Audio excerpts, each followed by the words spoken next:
Heath, how are you doing, my friend? As we welcome you into the post show of the Tuesday edition of the Stingray Show, we are going to be doing quickly a little bit of a pre show, then a show, and then a post show as well, as we're talking about Rivalry Weekend this weekend on the Diamond there in Oxford.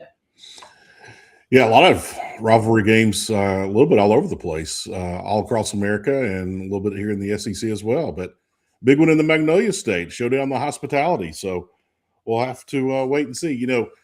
Coach Bianco been at Ole Miss forever and has had so much success, but just the last few years and kind of most of his career has struggled against Mississippi State. And Yes. so it's going to be interesting to see. Mississippi State's been up, Mississippi State's been down. Mississippi State's gone through many coaches. It's just kind of crazy. I want to say Pat McMahon was coaching originally when um, Mike Bianco left LSU and came to Ole Miss. And then it went from that to Ron Polk. And then from Ron Polk, we had John Cohen, and then John Cohen.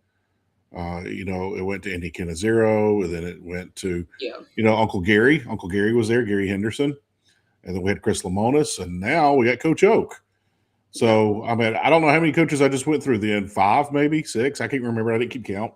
but, yeah, but one thing stayed consistent in Oxford, Mike Bianco. And he's Yes. consistently kept his team in the top 25 over the years. He's had some hiccups here the last couple of years, but it looks like having a great team this year. And it looks like it'll be a great series. Can't wait for it because these players know each other. They've played with and against each other. They've grown up with each other. So this will be fun. It always is. Heath, briefly, do you want to do the national birthdays of today before we get going? You want to get deaths out of the way? I don't. Well, I guess my other option's birthday. Okay.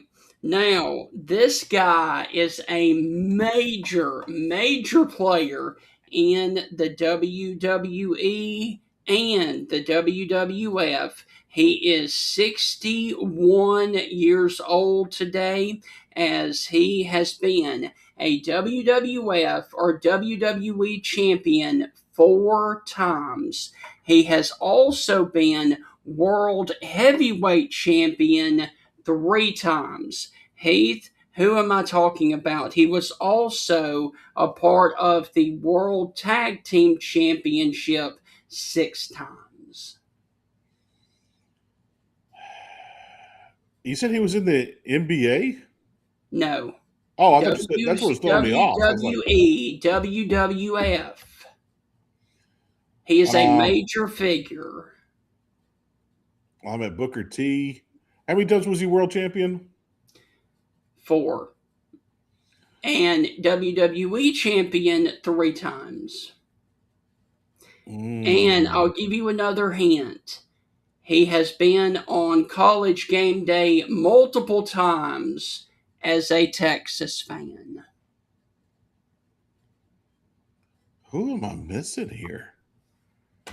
Um, Steven, I don't know this one. I know Stone Cold went to North Texas, part of the Mean Green, but a Texas fan. Kane?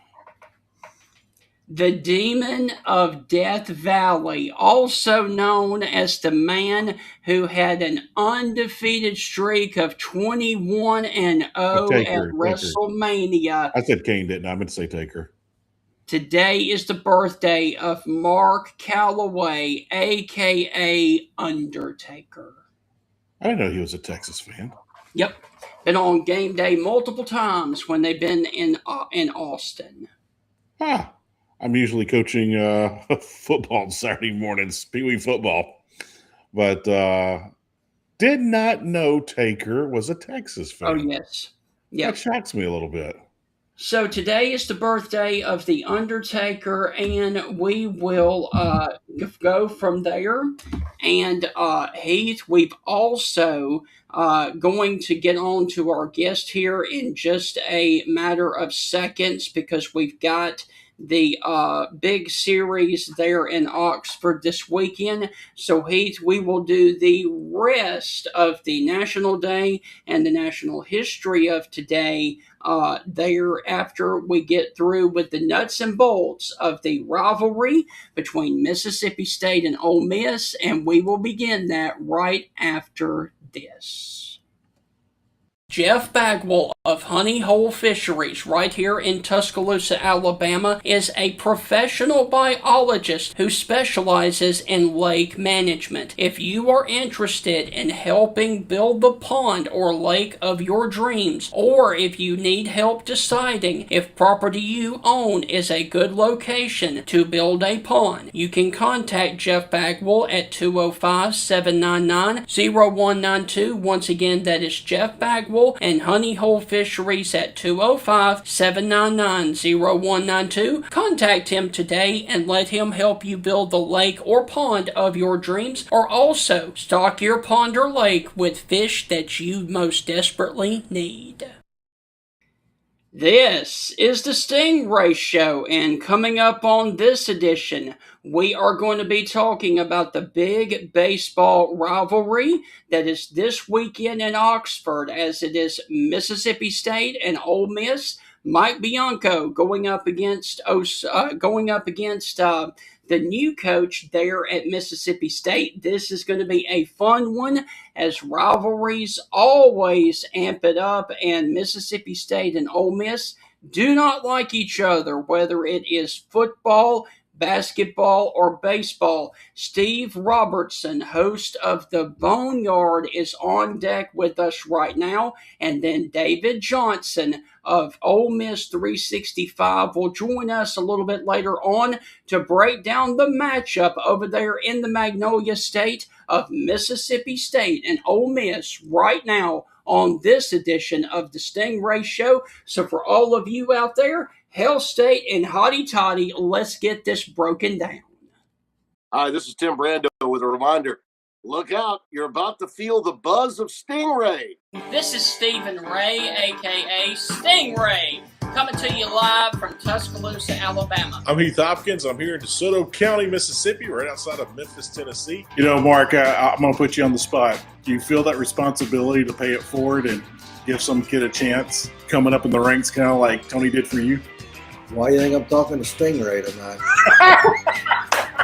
Thank you, man. I appreciate that. No, I mean, look, no. Hey, Stingray, here's the deal. When you get involved with Texas, it's like getting married to a stripper. and let me explain this. It looks good. It's kind of sexy on the surface.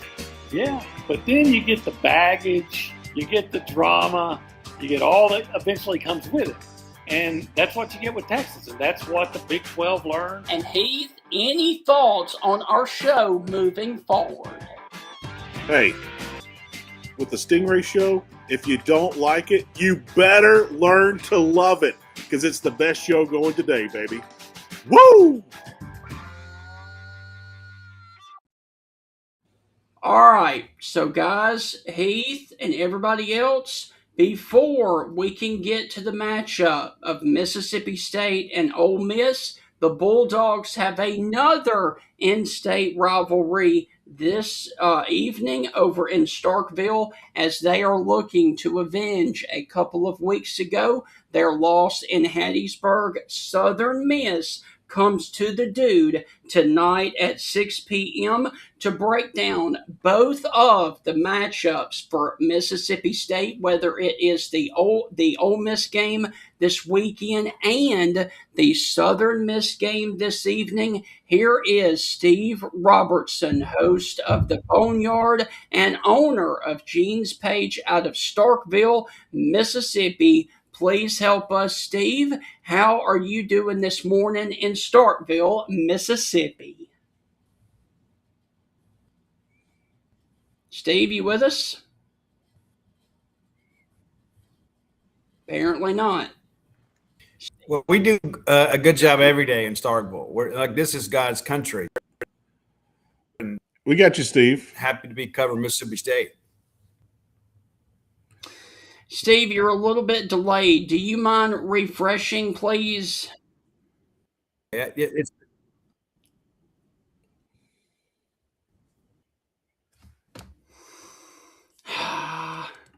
Steve, a wonderful friend of the show. Technology, writer. man. Technology. Steve's been on our show at least a dozen times. He's been Yes. wonderful to us. He's been wonderful to the show and knows his college baseball. Doesn't matter where in the SEC, Steve has a good beat on what's going on just about everywhere in the nation, but definitely in the SEC. And Yes. it's always a joy to have Steve on. So really, really looking forward Yes. to having Steve. Now, As I mentioned, Steve, a best-selling writer. I want to say Steve, I think he's 7 books. yeah. And I think they, oh, excuse me. I think they've all hit the bestsellers list here in the state of Mississippi. So always Steve, wonderful we to have have our you good friend now? Steve. Yeah, I think so. I went out and bought a brand new laptop just for it. I just, I wanted to be able to be on this without any delay. But that's the only reason I did it, so I can see your smiling faces. Thank you, man. I appreciate that. In Hell State, my friend, how are things in Starkville?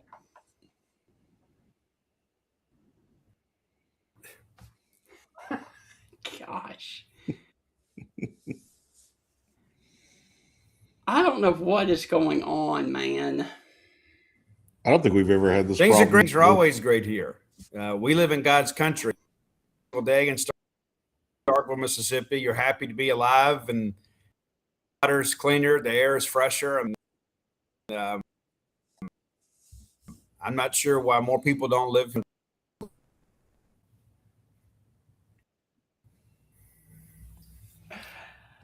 Steve, looking at this game, what is one thing that stands out to you with the showdown between Ole Miss and State this weekend?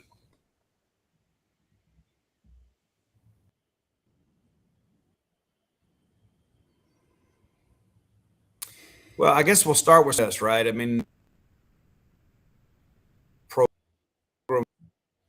it's a really great program. They don't have the tradition perhaps State and Ole Miss does, but they're leading the Sun Belt in ERA, leading the Sun Belt in strikeout. So it's going to be, a opportunity for Mississippi to get an RPI opportunity. You want to get the split here with us, and then you had the Oxford for a place for Mississippi State, a lot of success. Bulldogs are 26-9, I guess, in the last 35 games against Ole Miss. So, you got to always respect them. But at the same time, too, you want to go up there and beat them, not just because of the rivalry situation, but because it's 3 important games. Yes. So, Steve, briefly, give us your recap of Mississippi State and Southern Miss a couple of weeks ago down in Hattiesburg that did not go to the side of Mississippi State, please.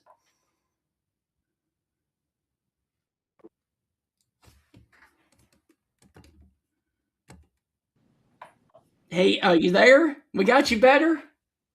I hope so. I'm just going to try it on my phone, see if it'll work. Perfect. Much better. Have we got you? I'm here. Okay. Wonderful. Here we go now. All right. That was fun.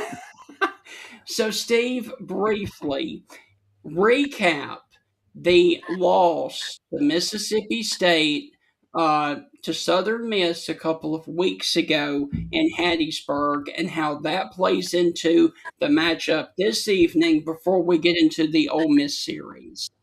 Well, I think State feels like they let one get away, and all due respect to Southern Miss, I mean, and you can't make mistakes against a team like that in their home stadium. And State drops an early pop fly that leads to a run. You have two wild pitches later that, after State had clawed out of a hole and took the lead, and then you give it right back. And so there were some self-inflicted wounds and during that ball game that really, I think, was a difference in the game. And again, when you've got a team like Southern Miss that believes, they were on a long winning streak at that time, they start feeling like a team of destiny. And Southern Miss, and I hate to call them a mid-major because in college baseball they're not. But when you go down there and it's the game that their fans want to win, that crowd kind of willed them along a little bit too. And so I think State feels like if they can play clean baseball tonight, they've got a chance to even up this home and home with them. Yes. Steve, looking at this Mississippi State team, there's one thing that I don't know what's happening, and I got a feeling you'll know more than the rest of us. Does Mississippi State, with the bullpen, has it just not developed yet? Are we still trying to work through some things? Or is the bullpen going to cost Mississippi State some games here and there? There's some talent in that bullpen, and you've got some arms that you can go to, but I don't know how deep it is. Your thoughts early in this season with the bullpen, and how do you think this is going to play out as the season goes along? Well, the bullpen played exceptionally well over the weekend against Vanderbilt. And I think, you live and learn every weekend. And Justin Parker and Brian O'Connor are trying to figure out who they can trust. You go to Arkansas and you mix and match a lot. And I don't know if that always works. I think sometimes you got to extend guys. I think Jack Gleason's a guy they can really count on. Ben Davis, I think, will be one of the better closers in this conference this year. But early on in non-conference play, these are, I hate to determine them or label them as scrimmage games, but that's kind of what it is, right? You're trying to figure out who can toe the rubber, who can handle big crowds, because you got to do all that before you get into SEC play. You don't want to try to get out there for his very first opening or very first opportunity in front of a huge crowd when, that those scores are printed into paper.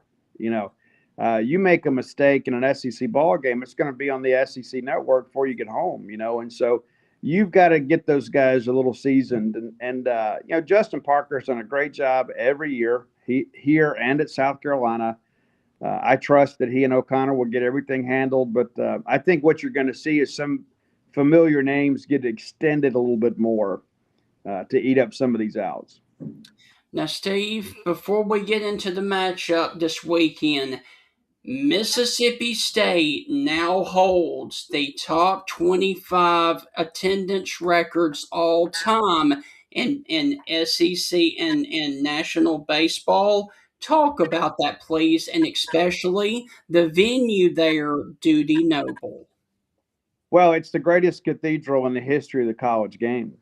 And that's not just a flex, that's the reality of it, and Mississippi State officials decades ago, generations ago, figured out, hey, we can be pretty good in baseball. So let's commit to that. And that's kind of what you're seeing. You think about Alabama football, right? Like Alabama figured out pretty early, hey, we might be good at this. So let's make sure we invest in that, right? Well, Mississippi State's a baseball school. And some people don't like hearing that. They'd rather be something else. But that's the reality of it. Mississippi State is a baseball school. And so Mississippi State went out and said, hey, we feel like we need to win the facilities arms race. We need to make sure that when kids come here, they're coming to a place that baseball really matters. And so the top 25 attendance records are ridiculous, right? Yeah. I mean, I've been tracking that since the beginning of the year. I was like, if State has two crowds over like 13-6, you're going to push Arkansas out.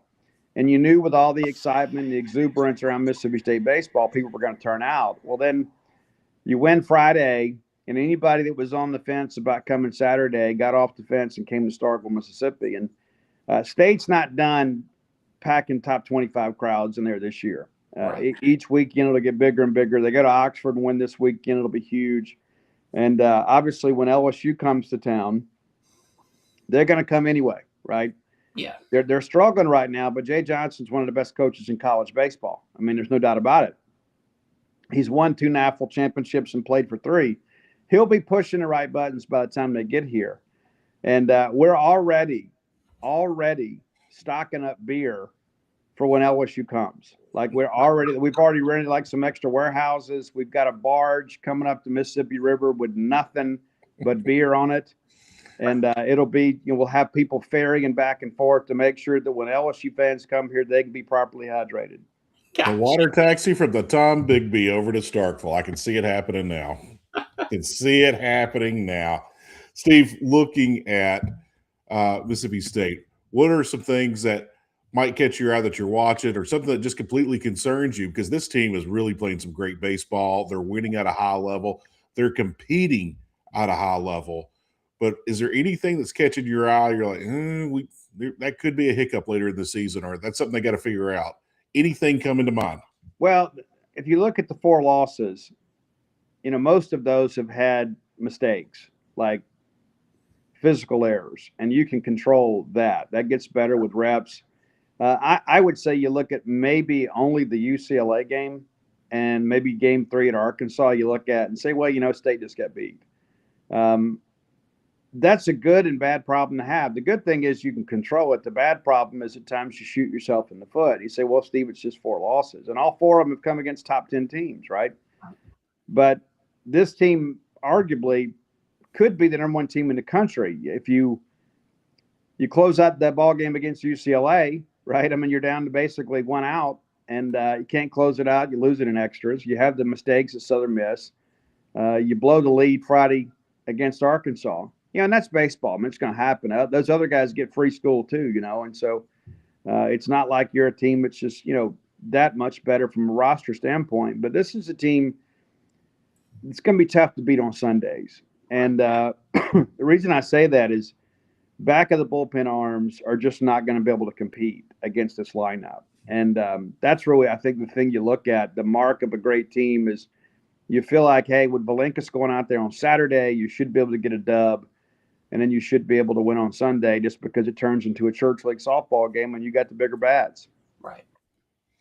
Steve, I've heard SEC coaches over the years when I was a brand spanking new reporter straight out of college and I was covering SEC sports. I remember hearing different coaches with different philosophies. Oh, you got to win on Friday night. You got to get going. Hey, Saturday's the day you got to bring it because that's going to set up the rubber game or set up the chance for the sweep. But Dave Van Horn said something early in his career, and it stuck with me. He goes, you have to win on Sunday, especially in the SEC, but you want to get in the habit of winning on Sundays because when you're in a regional or a super regional, playing on Sunday means you're playing for a championship. If you're in Hoover, if you're playing on Sunday, that means you're playing for a championship. And so he kind of stressed Sunday, like you got to mentally bring it. I know you're tired. You might have had some breaks go against you. You might be 0-2 in the series. You might be 2-0. You might be split.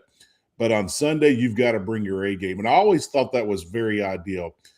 This Mississippi State team, as you just mentioned, is going to be tough to beat on Sunday. Pitching looks great. Doug Stone looks really good. With that, I've been so impressed with the bats at the plate because it just looks like it's a feeding frenzy up there when they step into the box. Because I am seeing a lot of runs scored.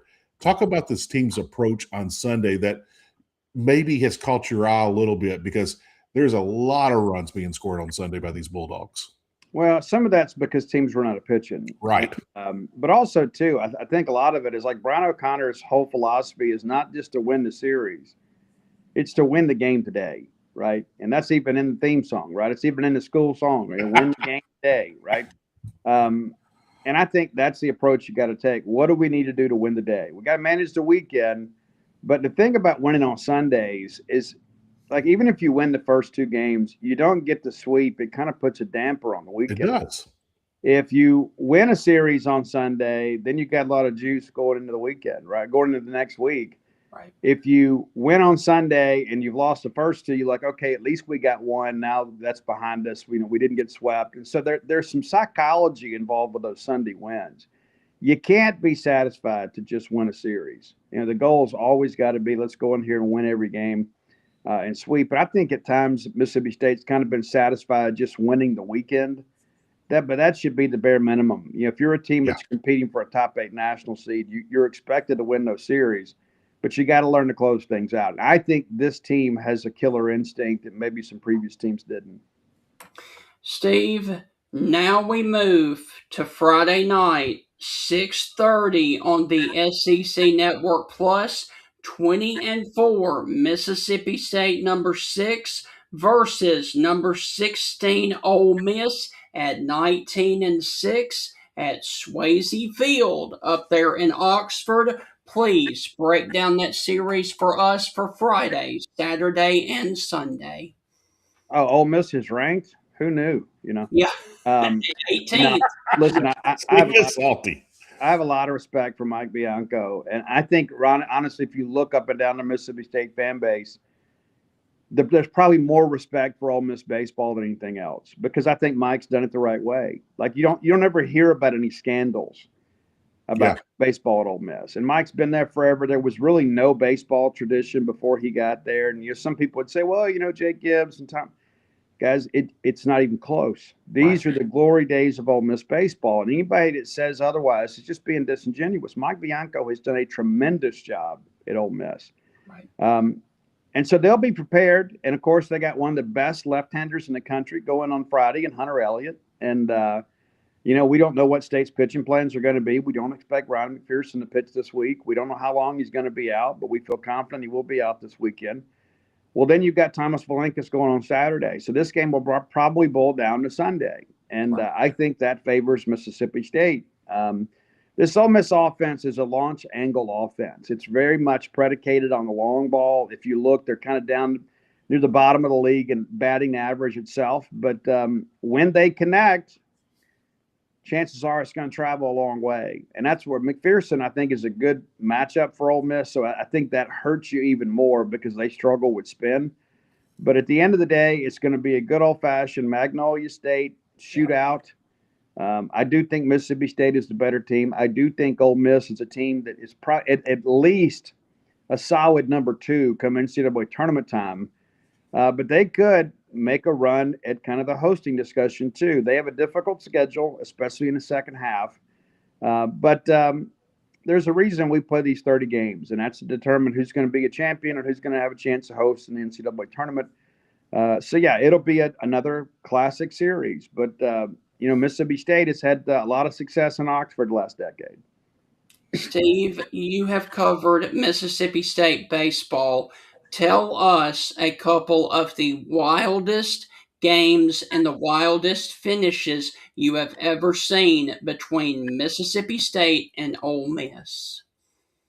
I guess it was in 16 when State walked it off with or had the winning run score on a wild pitch. They had struck out Cole Gordon, and then they couldn't catch it, and what proved to be the winning run scores. And what a crazy way to win a ball game.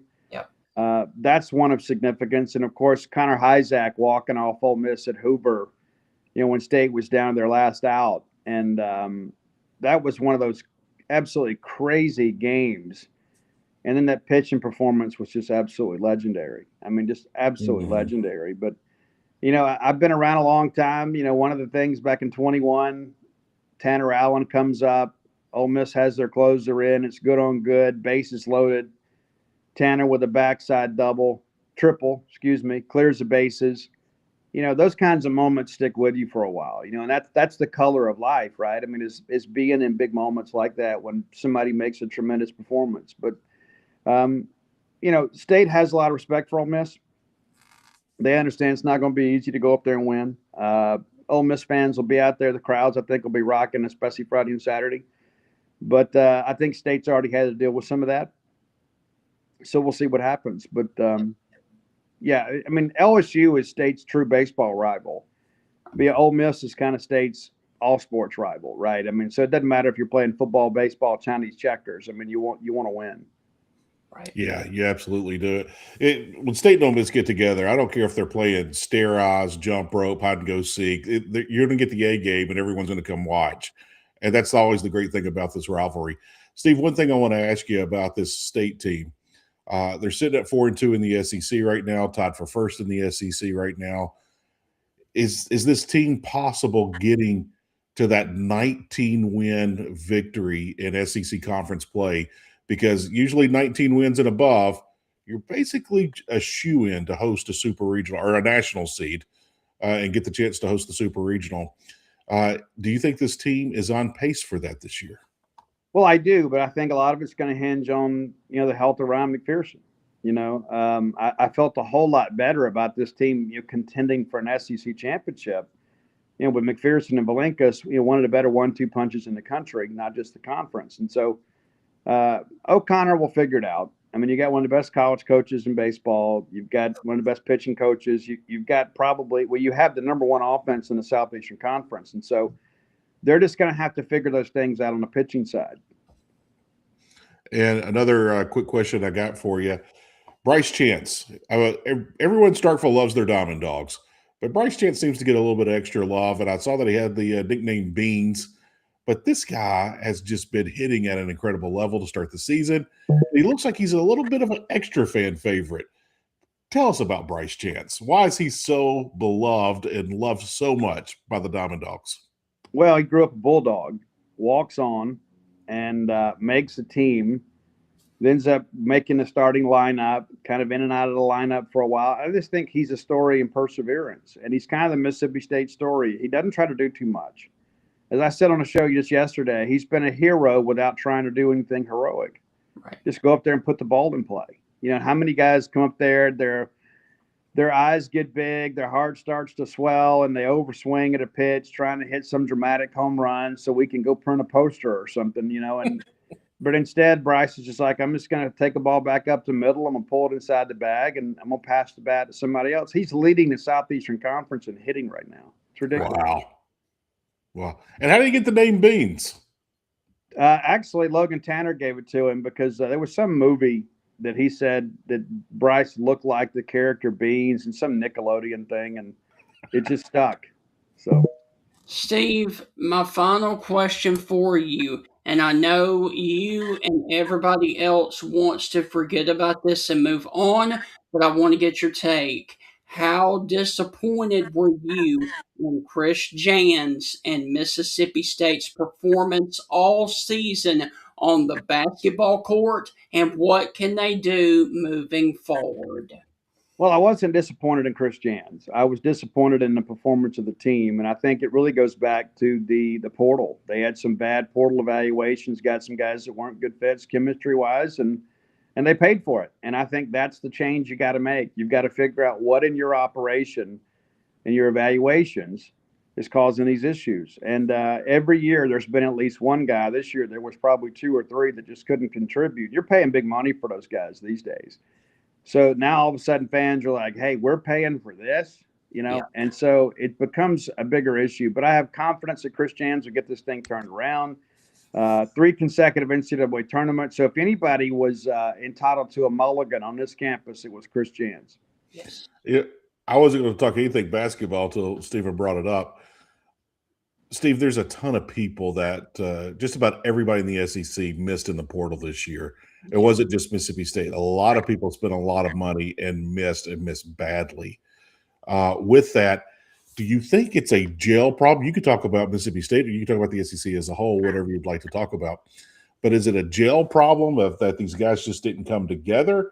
Or was it a talent evaluation that missed? And I'm sure every school is a different story. But we'll start with Starkville. What happened at Mississippi State? Did they just not gel, or did they just completely whiff on evaluations? Well, Because these guys were good at their last stop.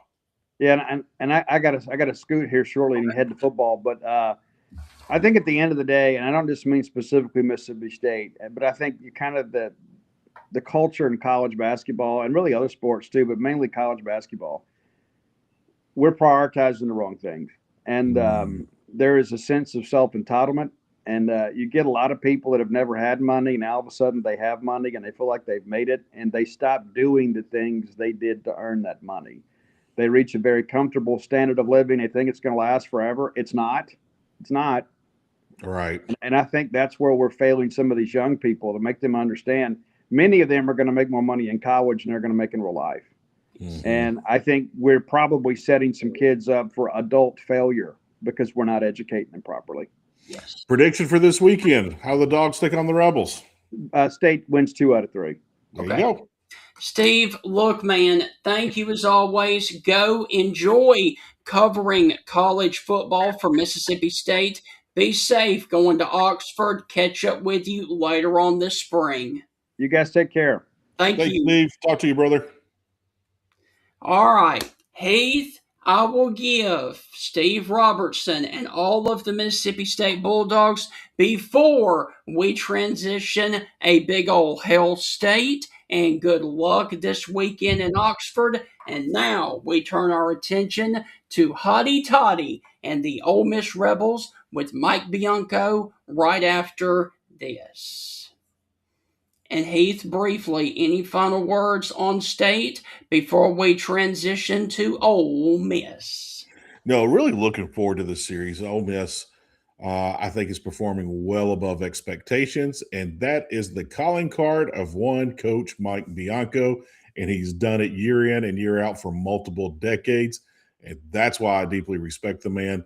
But just this series, it's like always the timing of this series just falls bad for Ole Miss and Coach Bianco. So want to dive a little bit into that, but I'm ready to see what's going to happen this weekend. Can't wait. We'll talk about it here on the other side of the break. Ladies and gentlemen, Bill Ferguson of South's Finest Meats, the official sponsor of the Stingray Show, has a message for you. Everything we do here is fresh and custom made, custom to order. I tell people when they come in, if you don't see what you like, ask somebody. We've got the capability to process it, make it. If you want a different blend of hamburger meat, we'll do your brisket blend. We'll do your chuck blend. We'll do your sirloin blend. We do all that right here. We are a butcher shop. It's what we do. So please don't be afraid to ask if you don't see what you like. We can make you any size patty you want. We can make you any amount you want. People call me and say, well, how many patties come in the box? Well, ma'am, how many would you like in a box? You want 12, we'll put 12. You want 25, we'll put 25. That's just one of the many things that South's Finest Meats has to offer, the official butcher shop of the Stingray Show. And with that, I'm back and I say hotty toddy as we are transitioning to the Ole Miss side of this matchup. We just finished up with Steve Robertson, host of the Boneyard, and now let's transition to Hotty Toddy and Mike Bianco as we are about to bring on our good friend who I talk to on a regular basis, Ole Miss 365's own David Johnson. David, how are things with you there in Oxford? Man, they're good. I was just, watching the Steve Robertson segment, and I'm like, man, we're getting old. We are getting old. Look at you guys. You guys have gray in your beard. I mean, I don't know. Ding there right there. Come on, buddy. Yeah, I mean, 10 years down the road, there's going to be a new crop of old dudes, I suppose. But right now, we're the guys. And, I just Ole Miss baseball has played 18 home games this year, guys. You know what? You know how many they've won? 18? No. 17-1. 17-1. Pretty impressive. They're almost unbeatable at Swayze, and the environment, the atmosphere has so much to do with that. These fans, they can be mean, and they're going to be mean this weekend, and it certainly helps the team. By the way, Chuck Norris will carry his own casket during his service. That trips me out. When I put you guys, y'all's podcast up yesterday, I went with a picture of Chuck Norris. I love Chuck Norris, and I wish I could beat Chuck Norris. Steve was right about one thing. Ole Miss and Mississippi State are not top rivals any longer. I think he's correct by saying LSU is probably Mississippi State's top rival. I don't know who it is for Ole Miss in baseball, but I don't know. I mean, it just bring them all. But in football, and you feel this, you see the two schools moving away from the rivalry. And it's because, as Joe Judge put it during the Trinidad Chambliss hearing, and Joe is a Mississippi State alum, by the way, want to point that out. Joe was like, back when I was there, 1 year State would have the better class and Ole Miss would be here. The next year, Ole Miss would be here and State would be here. This is Joe Judge saying this, not me. Now it's here and here. And the bottom part here is just so far away from where Ole Miss is here that the rivalry is just not what it used to be. It used to be 365 days a year. It used to be in recruiting. Ole Miss and State, to be honest with you, rarely recruit the same guys anymore. It's just Ole Miss is up there now recruiting against Alabama, against Georgia, against LSU. No longer are they fighting Mississippi State for, I suppose, upper middle tier players. And that affects the rivalry as well, because you don't have everybody going at it all year long about recruiting. And you guys go back 10 years ago and remember how that was. State would offer somebody, Ole Miss would offer them. Ole Miss would offer, State would offer.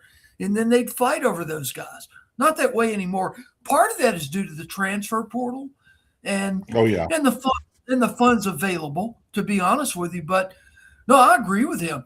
I don't think State is Ole Miss's top football rival anymore. I think it's LSU. And I don't think State has to figure out what they're going to do with football, period. I mean, it's been a mess for a while. I mean, the issue is they're doing better, Heath. They are really doing better. But the issue is everybody in the SEC is doing better. If Kirk Signotti and Indy can spend $34 million on a roster, spend $34 million on a title, Alabama's going to try it. Georgia's going to try it. I think State's quite there yet. I could be wrong, but I don't think they're quite to that level. Nowadays, I mean, you're signing a free agent roster. If you're not paying to compete for titles, you're not going to do it. Bottom line. Yeah. And that's in every sport.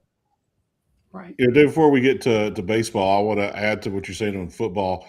And you mentioned Indiana, and I'm going to make up a fictional player here and just say Stevie Jones over here is going to Middle Tennessee State. He gets redshirted his first year, goes to school year-round, gets his degree, and he got some playing time his third year, got to start. Well, now he's going to transfer to, from Middle Tennessee State, he's going to transfer to Vanderbilt. And he gets to start on that O-line. And then he's got one more year left. He's like, you know what? I got one more year. I'm going to go somewhere. And he says, who's got a chance to win a national title? Or here comes a guy like Kurt Signetti, like, hey, we got all these veteran O-linemen here, and we're just going to beat the tar out of everybody. If you've played a lot of football, you're an older guy yourself, I think you'll fit perfect. And that's what we're seeing now, where years ago, I remember when Virginia Tech and Florida State played for the national title, I was a brand spanking new media member. And I said, you can't show up overnight and win the national title. You can't do it, Virginia Tech. You can't do it. And they almost did, but they didn't, just like, and no one else was able to do it. Now with the transfer portal, with the right budget and the right, evaluations, you can do it. Indiana is the proof. Oh, where does this 100%. play in the SEC now? Well, okay. Number one is I can tell you there were people and what Signotti and Indiana did actually because they became a contender out of nowhere. And I mean, not just a contender. They were truly the best team in America. And I'll put it to you like this. So when Indiana beat the snot out of Illinois earlier in the year, I had a friend of mine who talked to Dr. Altmaier in Starkville, and he's Luke Altmaier's dad. Luke, of course, the quarterback for Illinois. And, credit to Dr. Altmaier. He said it then. He said, this is the best team in the country. And this was like early, middle of the season. And you saw a ridiculous. Good Illinois team. A good team. And you saw a score. It was like 70-14 or something.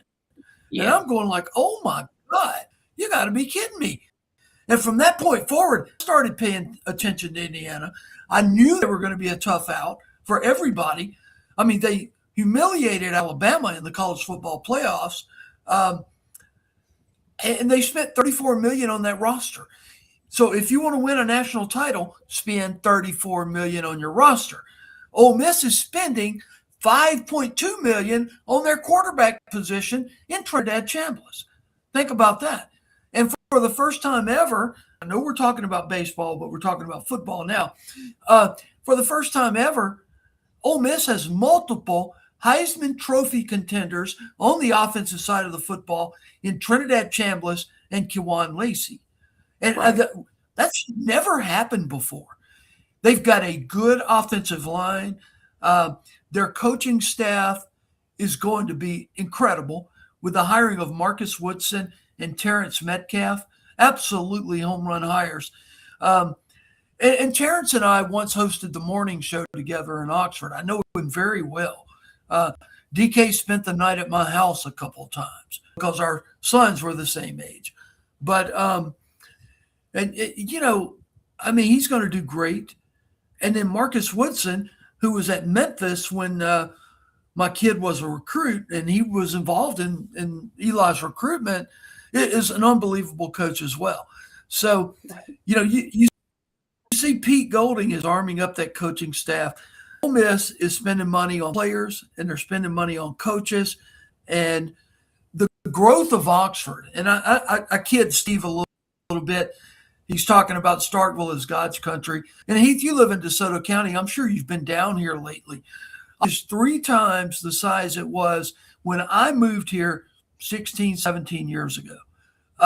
And I miss old Oxford. Absolutely. I miss old Starkville. I miss old Hernando. I price you pay in traffic. Well, yeah, and this is the price you pay. Yeah, it takes a little longer to get to work every morning. It takes longer to get home.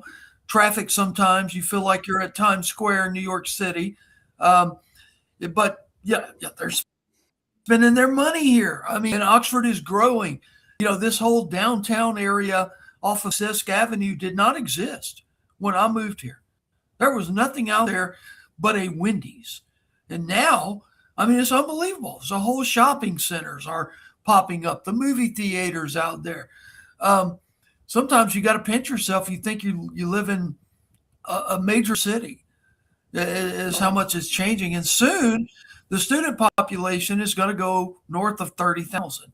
And you've got to attribute that to the success on the football field, Stephen. Easily. You win and kids want to come here. Bottom line. Yeah. And they spend their money here. David, I got to throw this at you real quick. I don't know. I would, if I had to choose, was I going to be an Ole Miss? I'd be an Ole Miss. That's all I'm saying. Okay, I'll give Steve the God's country thing. Everybody uses it. But, man, when he's up here this weekend, I wish he'd call me and I'd drive him around and show him things because this town is unbelievable. And there's no stopping. And I'll tell you this. Ole Miss won't let it stop because they see now growth of your city goes hand in hand with your football team being a national power. And no matter how much they've got to pay for the next coach or the next transfer portal player, they're going to do it. Right. And David, that's kind of the situation up here. Go ahead, Heath. I'm sorry. I'm hosting your show. What am I? You're fine, dude. This is great. I wanted to throw this at you to go with what you're talking about. I came across, 5, 6, 7 Ole Miss kids at the airport, and I was talking to them in detail. This is over a year ago. And we're talking to them, and I was like, so where are you from? And I'm from New York. I'm from Arizona. I'm from – they were all over the place. And they were all just kind of congregating and talking, and I was like, how did you end up at Ole Miss? And the story was all the same. Everyone applied to go to Georgia or South Carolina, which I thought was the craziest thing. I'm like, why in the world South Carolina? Like, that's a big deal for some reason. up north in the New England states that they all want to go to South Carolina or University of Georgia. But they said, hey, I tried to get into this big time school up north. I didn't make it in. So I was like, well, I'm going to go to school and enjoy football. And they purposely looked. So I applied for South Carolina, applied for Georgia. I didn't get it. My next schools were this, and this. The kids from Arizona were sitting there saying, I applied for South Carolina, Georgia, and Alabama.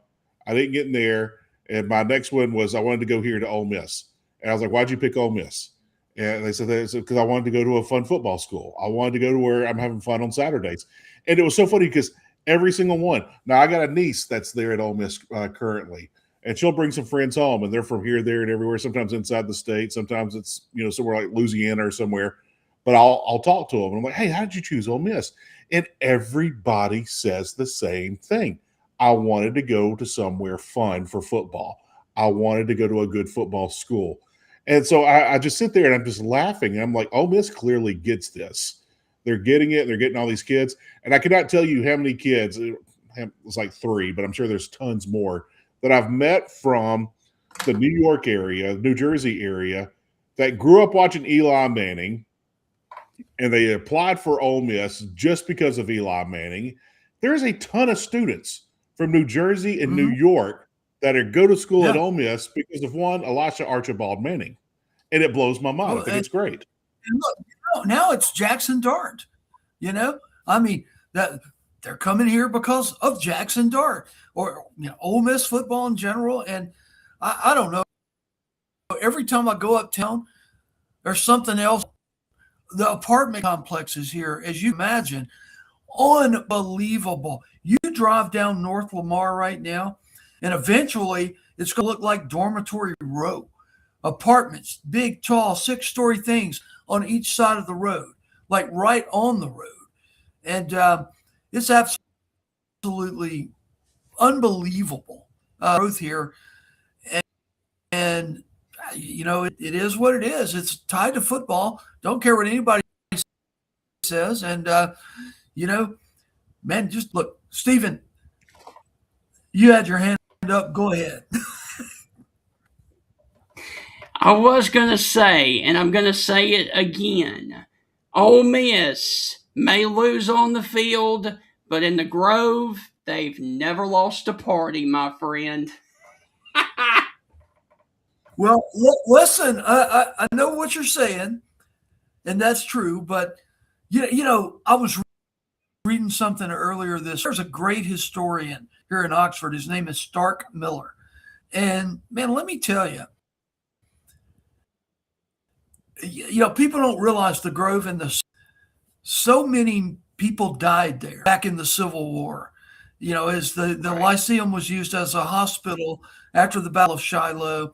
And there was so much pain and anguish out there. In fact, there was a building, and there's a marker that says, which is right off the Grove, which was the morgue during the time the university was used as a hospital.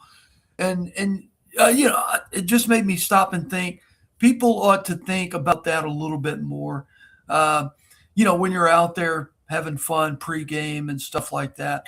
But I mean, come on, that's why we're the Rebels, and that's just one of those things that you can't. But anyway, yeah, that crossed my mind when I read that. That was unbelievable.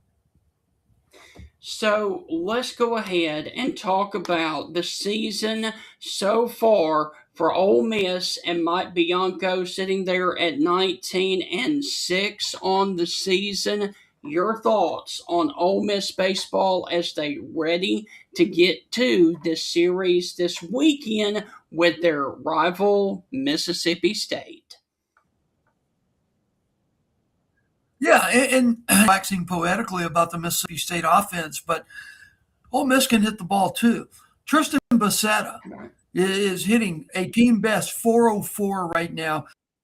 He's hitting with power. Same thing. There are tough outs in this Ole Miss lineup and a pitching staff that has a very respectable collective 3.32 ERA. And Steve was surprised, I think, in his at least he acted surprised, feigned surprised that Ole Miss was ranked number 18. But we were number 3 in the college football final poll, Right. just for the record. Don't know where state, but Ole Miss baseball ranked 18th in the, and well deserved, guys. Well deserved. And again, if Steve will give me a call this weekend, I'll take him around and show him what's happening up here in the place we call God's country, Oxford. And it's a lot, guys. It's a lot. Stephen, are you coming over? I was thinking about it, yes. Stevie, you should come over. I have to coach in Grenada all day Saturday. I have to coach a 9 and 10-year-old softball team at a tournament. But Stephen, you should go over. Yes. Go over, enjoy it, have big fun, enjoy yourself at the Velvet Ditch. Cut up. David will take care of you. Oh, yeah.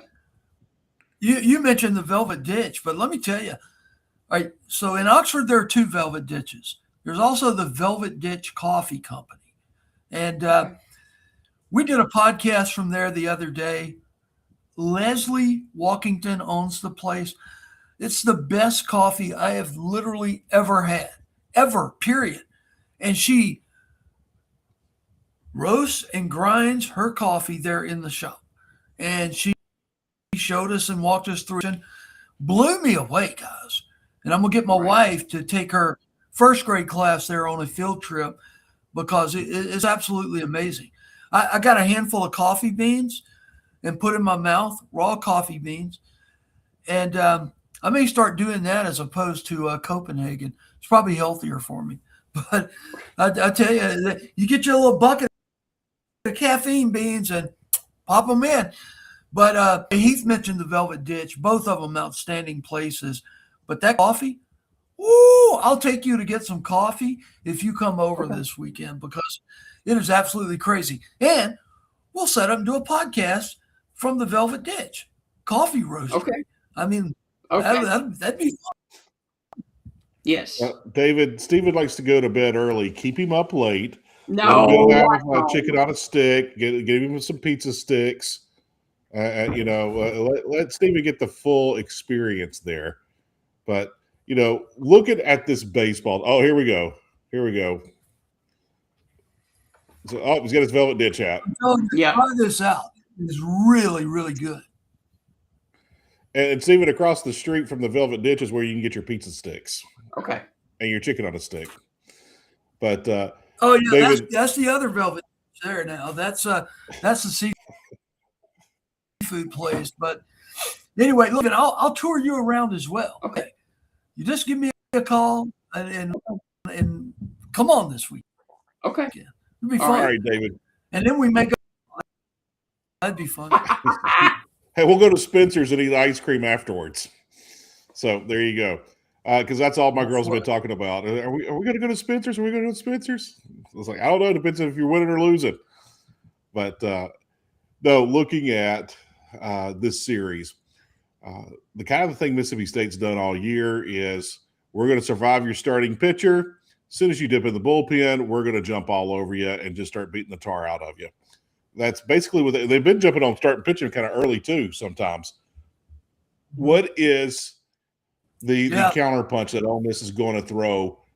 How deep is that bullpen and how strong is that starting pitching for the weekend? Yeah, I think the starting pitching is strong. One of the counter punches is going to be a guy named Hunter Elliott. He's one of the best pitchers in college baseball. Mike is going to manage. He and Carl Lafferty are going to manage their staff just fine. I don't think State's going to get deep into the Ole Miss pen. I really don't. I think you're going to get strong performances. And then, again, you got to go back. You got to win in one of the toughest places to play in America. Ole Miss is 17-1 at home this year. There are always extra. A lot of it is out there in right field where the beer showers happen. Steve's talking about they're bringing in extra beer down there. Guys, think about that. How much beer is thrown into the air at an Ole Miss baseball game? I mean, think about that. I David, mean, those kids out there. I have to quote the 16-time world champion when he was making fun of another wrestler. He's like, "I've wasted more money in bars across the world from one end to the other and spilt liquor than what you made last year, pal." So, yeah, I keep seeing the wasted beer out there. I'm not a beer drinker. I'm not much of a drinker. But it still breaks my heart. Like, man, that's y'all wasting some good beer out there. Come on. Got to be 2 kegs of ball game. 2 kegs of beer minimum, probably 10. I mean, I don't guess there's any way to measure that. But Swayze is a wild and crazy place, guys. And I know, look, I love Mississippi State facilities. I think they're baseball facilities in the entire nation. Really and truly, the Power Center, I mean, that was kind of built for baseball, right? There's a baseball infield on the turf in there. At least it was the last time I was there. And, baseball is king at Mississippi State, and it should be. And I'm glad they won the national title 2021. But of the 2 schools, I got to ask you, Stephen, Heath, little trivia, which Mississippi school won the last baseball national championship? Ole Miss. Ole Miss. Correct. Which Mississippi school, I'm only doing this, and at the end I'll tell you the reason. Which Mississippi school has made an appearance in the college football playoffs? Ole Miss. Ole Miss, yeah. I only say that because for years and years and years, you always heard coming from the woods down Starkville way, Ole Miss has never played in the SEC title. Ole Miss has never, ever played in the SEC title. Well, you did and you lost, and that's okay because the way things are shaping up now, it doesn't matter. It doesn't matter anymore if you've played in Atlanta or not. In fact, I think it's a benefit to not play in Atlanta to get to the playoffs if you can, which Ole Miss did this year. No SEC title game, still got in the playoffs and made it all the way to the national semifinals. And barring that phantom non-ball on pass interference there at the end, might have been playing Indiana for the national title. So, anyway, that I digress now. I digress back to baseball. So, David, give us your prediction on Friday, Saturday, and Sunday. Ole Miss, Mississippi State at Swayze. Who you going with? Well, first, I'm going to show you my national championship base trophy from 2022.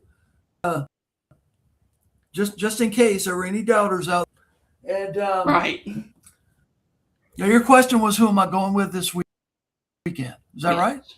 Yes.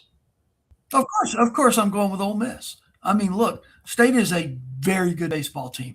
Mike Bianco had a team I believe all year has been overlooked up until they took the series from Kentucky. I think they've been overlooked. I mean, they went out to Austin and beat Texas.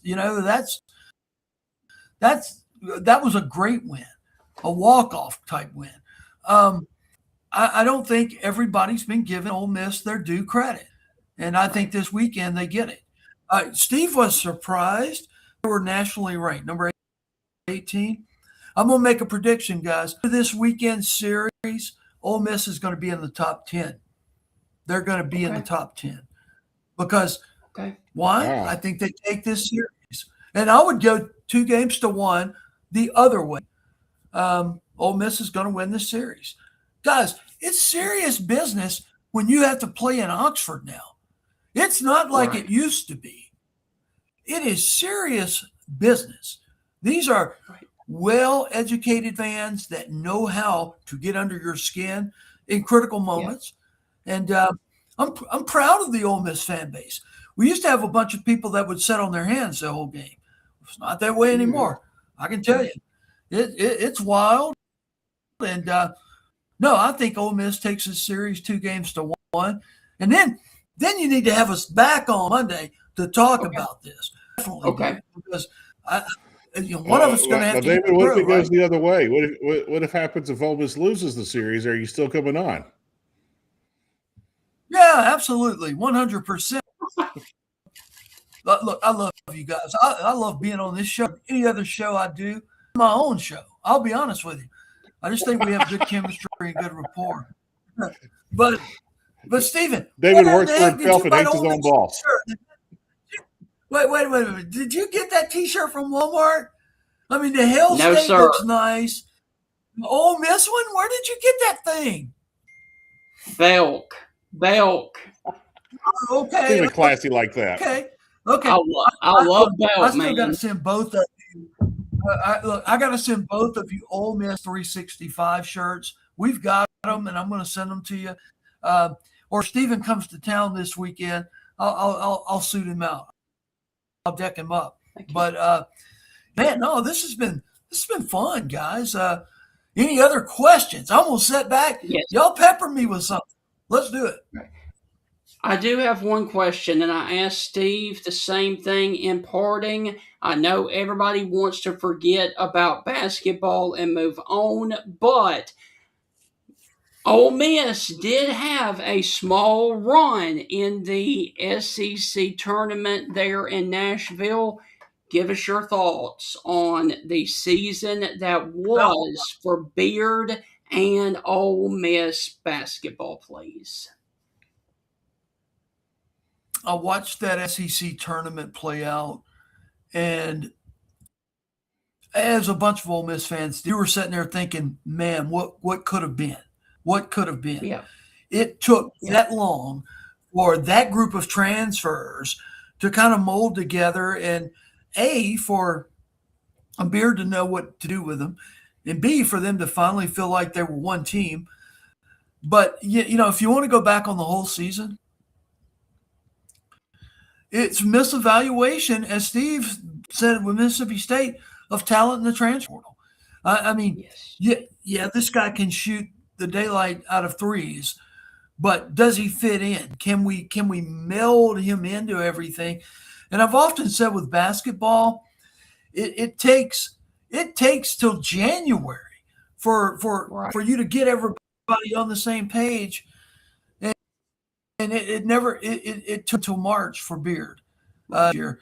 And I think you saw what the potential of this team could have been. And if you're an Ole Miss fan, men's basketball, you have to be extremely disappointed that team did not manifest itself until the end of March. You know, that was or until March. That to me was disappointing. On the women's side of things, they were so close, and they had to deal with a lot of adversity. You know, the schedule deal where they had to play 4 top 15 opponents in 4 days, play a game 2 days off, play a game 2 days off, play a game 2 days off, all because of Winter Storm Fern. And, you know, as I watched Vanderbilt advance to the Sweet 16 last night, back and I go, oh, man, Ole Miss destroyed Vanderbilt twice this year. So it's a lot to do with your draw, guys. And, you know, they should have been a 4 seed and should have hosted, but they sent them up to Minnesota. And, you know, you had to play Minnesota on its home court, and we all saw how it ended. So, you know, that's to me was disappointing about the women. But Yo put a hell of a team together, and she is a portal expert, the portal queen.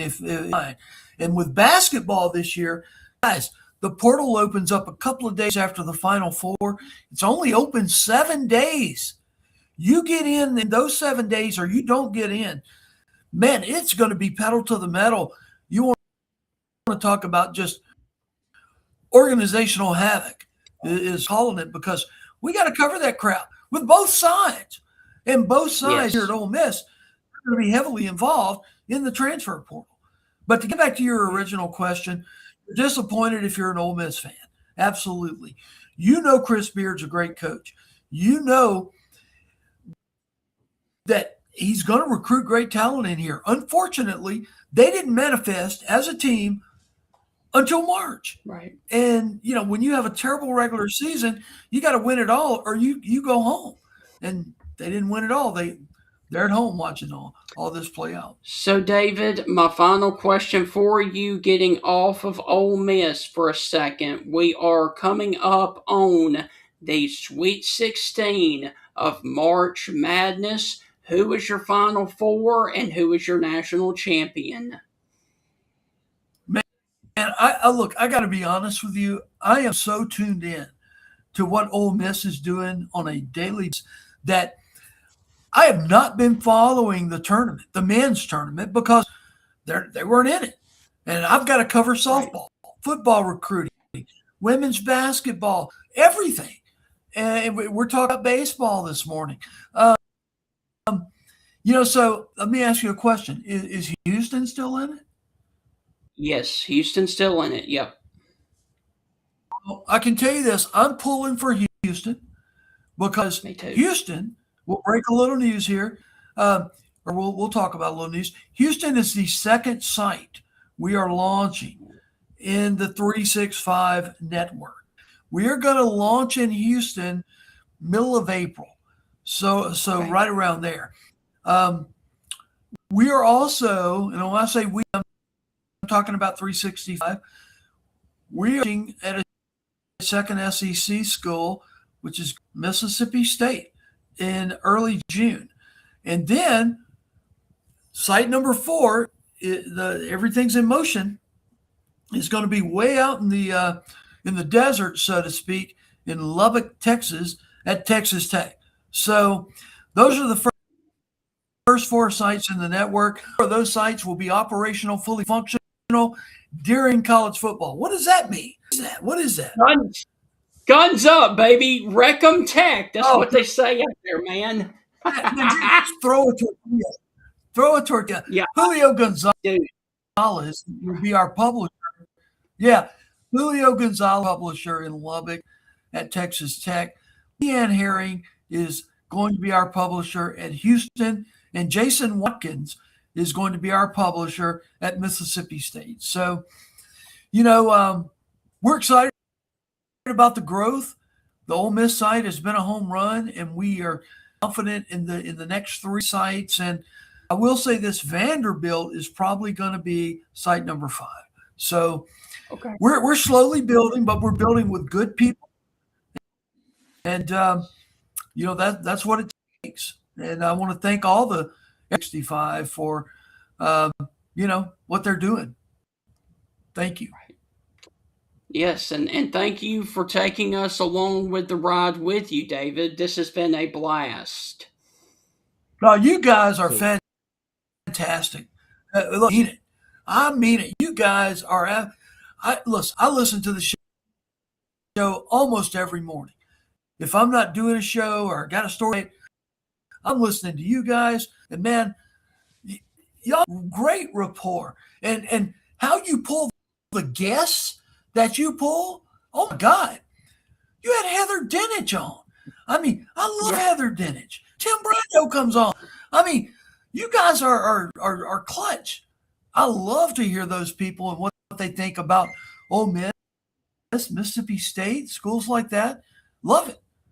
Man, just keep up the good work. And Stephen and I talked a little bit last night about maybe some things in the future as 365 expands, and I'm sure he can fill you in on all that. But if he hasn't already, did a little bit last no, night. guys, good. I love the show.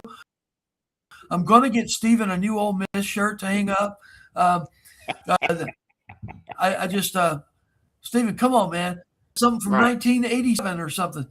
We gotta get something class. We gotta get a hottie toddy. If you got a Hill State, you got to put a hot toddy up. But we'll figure all that out. Yes. My office. There you go. There you go. This is like the a yin and the music. yang.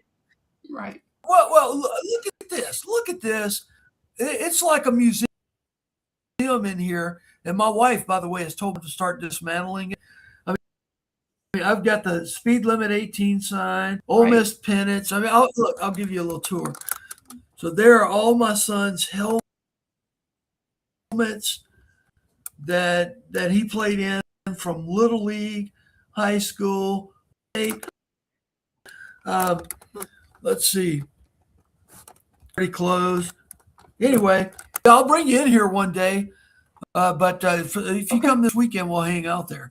But it's a freaking mess.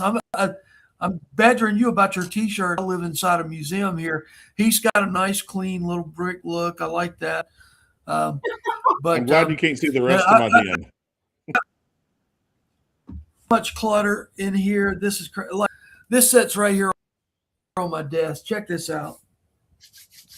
I don't know if you can see it. That is Eli.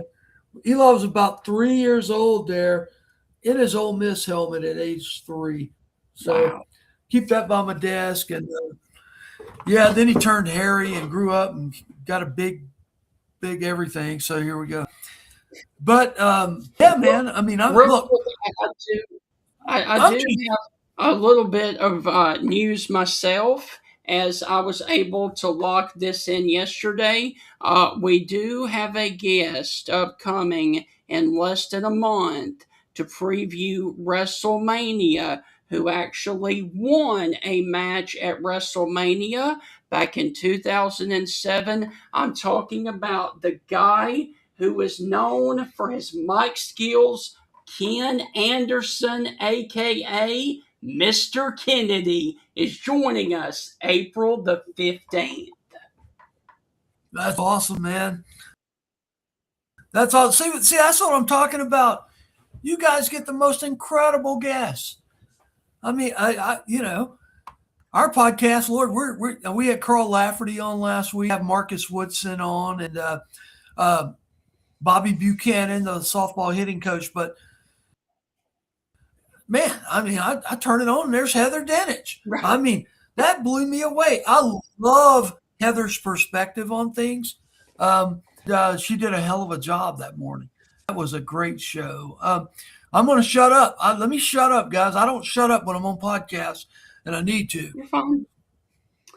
Heath, you got anything else, man?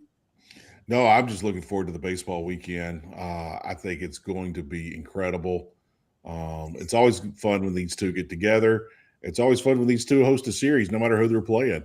Right. So it's going to be big fun, big crowd, and there's going to be a lot of emotion. So that's always a fun atmosphere. It's always a fun atmosphere. Yeah, you don't get to do it once. You don't get to do it twice. You get to do it thrice. Yeah. And can't wait. And I'm not downplaying. I'm not downplaying the Ole Miss State rivalry, but it is not what it used to be. And, right. I'll be honest, Ole Miss just looks at State now as, another, you don't ever want to lose to them, but, that's the truth. I mean, you're playing, you're at the bigger money table now, and right. Perhaps State is not quite there yet. At least you can't tell they are about wins and losses on the foot. Yes. So, that's kind of, I think, where it's at right now. And again, they're not recruiting necessarily the same players. Yes, everybody in Mississippi, that is a force both schools are offering, and they're both recruiting them. But let me ask you something, and both of you, if you're a high school recruit and you didn't grow up maroon and white or red and blue, kind of neutral, and you had both of these schools recruiting you, and you feel comfortable at both places, where are you going? Are you going to go to the established? Whoever showed the most green? Yeah, most money, which money translates to victories on the field now. Usually it does. I mean, look, that's a lot of money. You can tell who's spending money and who's not. Bottom line. It's just like in the NFL. If your budget has been slashed, you're not going to go to the playoffs. Right. You're going to win 2 or 3 games. But if you've got Jerry Jones throwing out money. I heard this years ago, and I'm trying to think of his name. Used to be the owner of the Grizzlies. I can't think of his name. I see his face. I need multiple choice. But anyway, I can't remember which one of the national guys was talking about it, but he made such a great point. And I don't like mixing my sports. I don't like mixing my apples and oranges. But this is true when it comes to free agency in the NBA, and it's true when it comes to the NIL and the SEC, especially for football. And it said, they were making fun of the Grizzlies, and it said, if you are not at your cap, your cap of spending money on free agency, you're not even trying. Now, there's not a cap in the SEC, but you can clearly see what some teams are doing. And the whole excuse is, oh, well, we're a poor school. Oh, we're this. Oh, we're that. Look at LSU. They've got a tech billionaire that's funding this, throwing all kinds of money at LSU. It's been doing it for years. And they said it was rumored that he had spent $40 million of his own money to all LSU sports. One man, one tech billionaire, has thrown $40 million, over $40 million. That has been reported on our show. And so I was like, wow, this is insane. And that's how I feel of where everybody is in this NIL, in and out of the conference, but especially inside the SEC. If you're not busting your butt trying to make some things happen with the green, and getting that green back into, your recruiting budget of making kids come to your school, you're not trying. And I think that's the difference between the two schools in Mississippi right now. I think one was ahead of the curve, one was behind the curve. And I think one just wants to get in the ballpark of, oh, well, they're spending this. Well, we're close to spending that, where the other school is like, how much more can we get? Who else can we bring in? How can we take this to the next level? And I think that is the difference. And you're seeing the different results on the field. And that's the thing. 100%. It's just overshadowing everything is the blunt truth of it. Right. Is someone is really busting their butt to reach that cap, although it's imaginary. And others are like, well, this is good enough. Kind of like the old Memphis Grizzlies was spending, and you're not trying. You're not. You say you are. Let me throw. You'll brag how much you spent, but you're not trying. Let me throw this in real quick. So, Raymond Collins is a linebacker for the Ole Miss Rebels, hosting a weekly show now for Ole Miss 365, where he's going to bring on a different player every week and talk to them. Well, okay, the Furniture Source of Oxford is the presenting sponsor for Rays Radio, which is what the show is called. So I'm out there while we're filming this thing on Saturday, and I'm talking, I don't mind me using his name, Rob Freeman, who is the general manager of the store here, and how things have changed. Used to, you'd have 100 football players in here that basically survived off ramen noodles and going over to teammates' parents' house to eat. I experienced that. Nowadays, you have 100 football players walking around making a minimum 6-digit income. As Pete Golding said a few weeks ago, I've got players who are my neighbors now in my neighborhood in Wellsgate, which is where a lot of the huge homes are. They're living out there next to their head coach, and they've got money to spend. So the point is, that's helping drive the real estate and to just ridiculous prices, ridiculous. And, Right. they're all furnishing these homes. And for Rob and the Furniture Source, that's a great thing. Because with Raymond Collins coming out every week to shoot a putt, or where do you think all these Ole Miss Rebels are going to go buy their furniture now? And Rob knows that. Right. Smart thing. And we're just so pleased to have them on with us. Yes. Hmm. And I mean, just think about how the dynamic of college athletics has changed since COVID, man. Yeah. Oh, man. And a 3-bedroom apartment here in this town probably goes from $2,500 to $3,500 a month, depending on where you're going to live. A month, $2,500. And used to, you'd get 5 guys that would share the 3-bedroom apartment, and they'd split the rent up.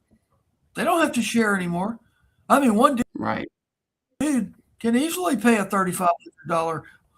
It is wild. And I do agree with Steve on one point. I think it sets a lot of them up for adult because they're buying furniture. They're spending money on the fancy rent. It's kind David, of those Steven, same you ain't about students to I told you. Yeah, those same students I told you I talked to at the airport. No, I was looking at a comment. Sorry.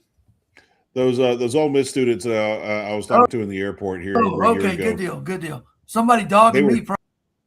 They were telling me one thing that just blew my mind, and so I asked my niece about it, and she was telling me stories and things. And I think this is a good thing, but it's also a dangerous and bad thing. You know, where 10 years ago, after a football game, SEC players maybe getting a pizza, going back to the dorm or their apartment, just kind of crashing out, resting. They might go party, depending if it's a big win or whatever. Now that's not happening anymore. And you're hearing about these players who at the minimum are making $40,000 to $50,000 a month, not a year, $40,000 to $50,000 a month. And after the game, you're hearing stories of they're chartering private planes and flying to the Bahamas because coach gave them Monday off. 100%. And so they're finishing their game mid-afternoon on Saturday before the sun sets. They're in the Bahamas, and they're getting a rub down, and they're getting the presidential suite, and they're eating some fresh seafood and everything, and they're flying back late on Sunday night, and they're there for Monday to get going again.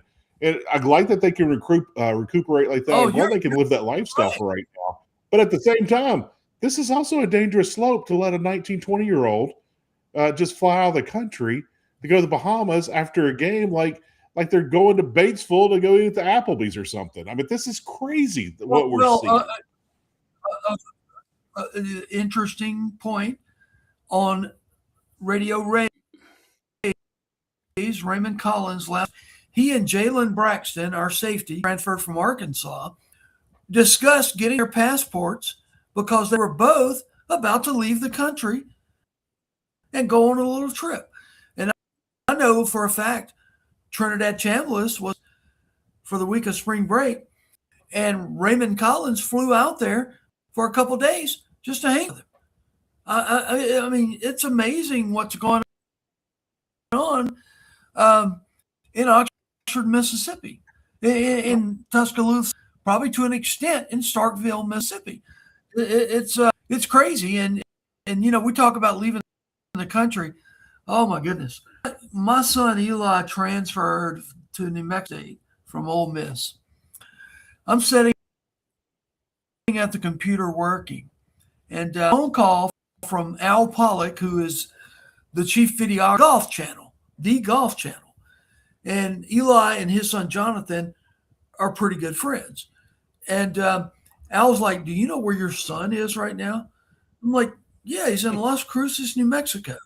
He's like, "You need to check his Facebook page." So I get on the Facebook page, and look, what made this so funny is we talked to the coaches at New Mexico. They assured us they didn't allow their football players to go to Mexico. And because what's right across the border from El Paso, which is 30 miles south of Las Cruces, it was the murder capital of the world at the time, Juarez, Mexico. And there's my son sitting in a place called the Kentucky, over in Juarez, Mexico, where he wasn't supposed to be. And come to find out, he had signed a deal with the Kentucky club where if he posts on his social media every time he came there, he could eat for free or drink for free or whatever. And so I really think that was the first international NIL deal. Right. Who knows? But anyway, but I just, and I'm proud of Eli. He was baptized a couple of weeks ago. He's getting married on December 19th. I I think he's put his big boy pants on, and he's acting like a man, and I'm proud of him. I will say that. Anyway, just to throw that in, yeah, you're exactly right. These kids are going to the Bahamas, going to Jamaica, going to Mexico, going to wherever, and man, I don't blame them. And you're right, it's a flyover, stay a day or two, fly back. I mean, they're quick trips, taking their girlfriends, I'm sure, but you know, of NIL live in, and I tell everybody all the time, listen, don't get on my case because I've written something negatively about a kid. We cover professional athletics now. Anything amateur about this. It is pro. I love these kids. I want them all to do well, but you know, they're under a pro microscope now because they're using our money to play here. And it's my job to report what they're doing. And we're going to do that. Right. So, David, look, man, this has been an absolute blast with you this morning. Enjoy the Ole Miss and the Mississippi State series this weekend. Go and have a wonderful day at Ole Miss 365, and we will definitely catch up with you on Monday, win or lose, for Ole Miss to talk about this series. I'm waiting for you to do your synergy hands. Oh man, I can do that. I mean it. I am totally. I love you guys. I love this show, and I think it's one of the best things we've got going at Ole65.com. And I would encourage Ole Miss fans. Listen, look at this man. He is wearing an Ole Miss logoed polo. Did you change? You had a Mississippi State on, right? He changes every time a guest comes on. Yep, I change. Yep. I guarantee you his other shirt, it was within arm's distance. Steven, can you reach your other shirt? It's right over there. See? I mean, we're an SEC show, man. Steven changes more clothes than Britney Spears does at a concert. And he's got Chuck Norris will carry his own casket during his service. Did you come up with that? No, I heard that one. But I've made plenty of them. I got to meet Chuck Norris very briefly as a kid. I thought about this the other day. I thought, I was like, man, I never got to meet Chuck. And then it hit me. There was a guy named Jimmy Bland, Jimmy the Jet Bland. He was the world lightweight heavyweight champion, and he taught karate in South Haven, Mississippi. And thanks to the Karate Kid, I took karate. I took it under the Jet, and so anyway, the Jet was fighting for the world title, and he won. And after he won, he can now have the fights anywhere he wants them. He used to have them in the gym at South Haven High School. And the big name in kickboxing back then was a guy named Anthony Elmock. And he was a big dude. And yeah, he was awesome. But I remember Anthony Elmock and Chuck Norris would show up to his fights. And so, yeah, I got to go up to Chuck Norris and I asked him for his autograph, and he signed it.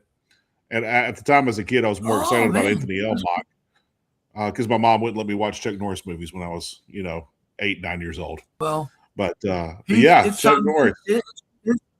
It's time to go because Steven looks like he's getting mad.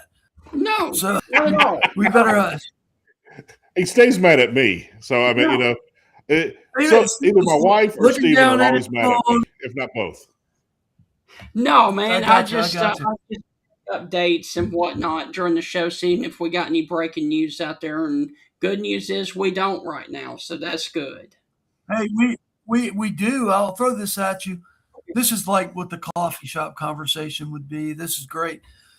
Chase Hancock is a 2027 wide receiver out of Pulaski Academy in Little Rock, Arkansas.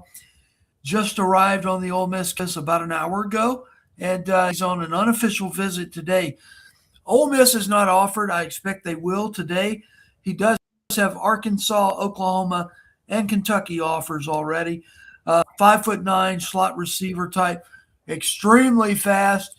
If you want to compare him to somebody, it's kind of Dexter McCluster-ish if you watch his film. He's got great moves, acceleration, whole 9 yards. All right, guys, I got to go to work. Okay. Something like that. This is not work. This is just cool, right? I enjoy this. Yes, that's right. Hey, before David goes, pull up Kay's comment. I made this joke the other day. Chuck Norris was like in his late 60s when he was still doing Walker, Texas Ranger. And I said they had to stop doing the show because it was about to become Texas Ranger with a Walker rather than Walker, Texas Ranger. But, Chuck Norris at 86, he passed away at 86. Yeah. Phenomenal shape. And Just superb shape. briefly, let me also pull this one up because this one was back in the day, especially when we were talking about the NIL situation. This comes in from John Stringer. John, I'm absolutely. It was a Chevy Blazer, not the full size. It was the mid-size Chevy Blazer, Hunter Green. Yeah. And brother, we look like a clown convention getting out of that thing for spring break. Eight of us piled into a sedan. I don't remember what kind it was, and went to Mardi Gras on a Friday night. Guys, we partied Friday night. We slept in the car on Saturday. Right. We ate that little packaged lunch meat that you can buy from the store, like 45 cents a pack, so that we could go out and party Saturday night. Then a little bit at a roadside park and drove back to Cleveland on the next day. And that's I remember that from college. Good gosh, I truly do. Paid way too much to watch some women mud wrestle. That was I don't know why we did that, but that was last week, David. You know what I like about you? Yeah, that's right. You know what I like about you guys? This is just what you would get if we were all three sitting at the Velvet Ditch Coffee Company. Crap. I mean, this is it. I love this. That's why I like this show. There's no script. There's nothing. We just talk. And yes, you guys have a gift of gab, and I encourage you. Thank you, man. All right, well, David, we will let you get to work, man, on OleMiss365.com, and we will catch you on Monday, okay? And David, I will leave you with this. Howdy Tommy. Yep, howdy Tommy, man. Let's go. Oh, the timing. Yeah, that was great. Dude, I tell you what, David is awesome. We really do want to thank him again for allowing us on this journey with the 365 network of Ole Miss, then Houston, then Mississippi State, and then Lubbock, Texas, and then on and on and on. We cannot wait to continue to build the show towards the Ole Miss and 365 crowd. Yeah, really, really looking forward to all of it.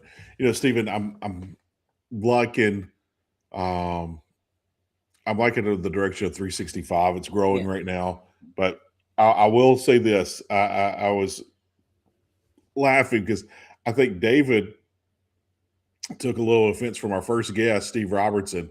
Yeah, and Steve and David are buds. They know each other. They've worked with each other. They've been part of the same team with 247 before David left and started 365. But, I think it's funny how Steve made some statements and David had to make like 20 more statements to Steve's statements. That tickled me. That rivalry between State and Ole Miss runs, as we know so very well, runs so deep.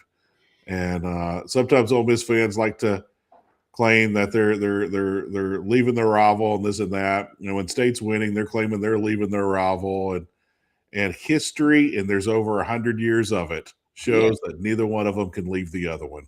They've never been able to. You can get ahead, you can call some separation, but time catches up, and it goes back, and it goes forth, and it goes back, and it gets out of hand, and then it comes back, and then it gets out of hand. It comes.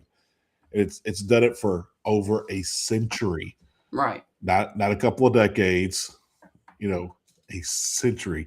multiple generations. Heath, we have got to get out of here, but we cannot do it without giving props to somebody who has a birthday today, because we love college football and the NFL. So, regardless of time, I had to throw this in there. This gentleman was born in 1976. His nickname is the Sheriff. He is an American quarterback who played 18 seasons in the National Football League. He played 14 with Indianapolis, and the other one he played for 4 years with the Denver Broncos, winning a Super Bowl for both teams. Yeah, one Peyton Manning. And, Yep. It's so funny because Peyton Manning and I are the same age. And I didn't know I'm older than Peyton Manning. I just learned that right now. But I'm a couple of months older. What am I? I'm 3 months older than Peyton Manning. But yeah, he was considered the second best quarterback in America coming out of high school. And he was also the second best quarterback coming out of the state of Louisiana. Yes. There was one of the Booty boys. Yes, that was their last name, Booty. Josh Booty or John David, one of those. John David was the younger one, Josh. They had another brother that was a receiver. He was a Booty. I can't remember his name. But, Josh Booty was considered the best quarterback. Josh Booty went on to play professional baseball, made the Marlins for a while, played for somebody else, maybe the Indians. I might have made that up. He played for somebody else, and then he came back, got into college football, played football at LSU very briefly, and actually made the SEC championship game. Right. And I believe they defeated Tennessee that year. Tennessee was going to play for a second national title, and they beat Tennessee. And so, Booty went on, tried his hand at professional football, and kind of came from there. But yeah, it's crazy to think about, the life of Peyton Manning. Peyton Manning badly wanted to go to Ole Miss. Ole Miss was on probation. Yep. He did not want to go to school with Ole Miss on probation. And so, yeah, there you go. All said and done. And, went to Tennessee, made his own legacy. And it's fun to see one Peyton Manning. I used to make fun of Peyton Manning because he always sounded like he had a mouthful of cotton balls when he talked. He's gotten better as he gotten older. But young Peyton Manning just always sounded like a mouthful of cotton balls. And I was like, what? Why can't he talk? So, yeah, he got better at that. The final thing I will say about Peyton Manning is simply this. He won a Super Bowl with the Colts in 2007, beating the Chicago Bears. And then in 2012, he won his second Super Bowl ring with Denver Bronco, and they beat Carolina 24-10. Yeah, he was in a Super Bowl the year before, and they lost that one bad. And I can't remember. Maybe the Patriots. I can't remember who they lost to. So it wasn't the Patriots, but because they're in the AFC, but lost to whoever it was. But then came back the next year and won that Super Bowl. And you always like to see quarterbacks go out on top the Super Bowl, but Peyton was able to do that. So 2007 with Indy and 2016 with Denver before he retired. Yeah. Do you ever watch the Manning cast? No. Oh, Steven. I'm not you're an doing NFL. It wrong. I'm not an NFL dude. You should watch the Manning cast, though, man. But they might have on a former president. I think they've had on President Bush and President Obama over the last season. But they'll bring, they might have on Snoop Dogg. They might have on, it's so crazy the people they bring on. But they will play, jokes and pranks on each other. Of course, they'll break down the film and they'll talk about things. But Eli, being the funny guy that he is, Eli Peyton threw something like 21 interceptions or something his first or second year in the league. And so Eli brings it up. He's like, hey, didn't you set the record for most interceptions in a season? And he got this plaque, this huge picture, like plaque thing. It had all of the football cards of the guys that intercepted Peyton that season. And it was the greatest thing in the world. It was so funny. And Peyton was laughing at it. He kind of wanted to be offended, but he got so tickled he was laughing. And then he thought it was so awesome. And he sat there and he's like, I know exactly where. Like, he had a place already put out by where he was putting that up. Right. He was going to hang it. But I sat there, I was like, you know what? If I was a Hall of Fame quarterback that had won multiple Super Bowls and, my career is over, and you want to talk about my last year, you know how fun of conversation piece that would be to put it in your office or somewhere, Right. and your man cave. Like, yeah, this is the worst season I ever played. These are all the guys that intercepted me just that one season alone. Right. That would be hilarious to hear him tell that story and go in details about that. So, Heath, that is going to wrap up the rivalry show of Mississippi State and Alabama. Mississippi State and Ole Miss. I jumped ahead. We are not done with rivalries, as tomorrow we are going to preview another rivalry of Auburn and Alabama that is also this weekend on the Diamond. So tomorrow morning we are going to be joined by Andy Burcham and Stephen M. Smith to talk about Ole Miss. My gosh, talk about Alabama and Auburn. We've been on here so long, Heath. You need some Adderall, Stephen. I can't even keep a train of thought, man. So we will see you tomorrow for the Iron Bowl of the Diamond here in Tuscaloosa this weekend, when we will preview the Tigers and the Tide on the Wednesday edition of the Stingray Show. Heath, it has been a marathon show, but it has been a blast bringing it to you. Have a wonderful rest of your Tuesday, and Heath, send us out. Sayonara. Good Lord willing. We'll see you tomorrow. And Heath, finally, gotta say it. Hell State and Hotty Toddy, good luck this weekend at Swayze. You sound like a running politician.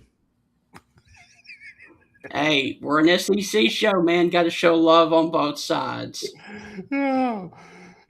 We love Democrats, Republicans, Independents, most dogs, and all babies. Cats, too. It's a new year, and now is the best time to review your insurance policies. With a helpful customer service team here to serve you in Alabama and over in Mississippi. For all of your auto, home, life, and business insurance needs, call the Jeff Nee Agency of Alpha Insurance to create a customized plan to protect your family's home and autos. You can stop by his office at 3428 McFarland Boulevard in Tuscaloosa, Alabama, or simply call 205-462-8192, or call the number on your screen right there. And remember, with Alpha Insurance, the more you protect it, the more you save. Reach out to the Jeff Nee Agency of Alpha today for all of your auto, home, life, and business insurance needs. For over 100 years, the Bank of Moundville has been a name clients can trust. The Bank of Moundville is more than just a bank. They're your neighbors, your friends, and your community partners. Their unique approach to financial education has always centered around families. They believe that financially strong homes today lay the foundation for a brighter futures for tomorrow's generation. You can call them today at 205-371-2227. Once again, that is 371-2227 to schedule an appointment to build your financial security. The Bank of Moundville is a member FDIC and an equal housing lender.